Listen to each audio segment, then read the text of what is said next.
Bangungot na nagbalik ang multo ng nakaraan sa nangyari sa Antimonan, Quezon.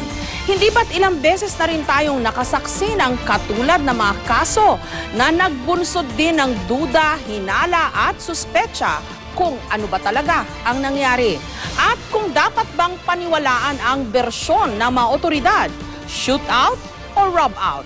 May magkahiwalay na investigasyon ang PNP at ang NBI.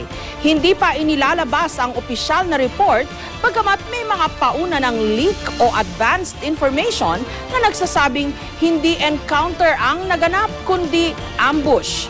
Pero malinaw daw na nagkaroon ng excessive use of force o sobra-sobrang paggamit ng armas. Patay lahat ang 13 nasa loob ng 2 sasakyang flinagdown sa checkpoint. Kung bakit, hindi pa malaman hanggang ngayon. May sari-saring teorya, guns for hire di umano ang mga napatay. May nababanggit ding illegal gambling, hatian di umano sa ginto at kung ano-ano pa. Muli, binubusisi ang ebidensya at pati na ang patakaran sa mga checkpoint. At muli, tututukan at hihintayin ng publiko ang resulta ng investigasyon at kung meron bang mapaparusahan at higit lalo ng hihintayin ang katotohanan.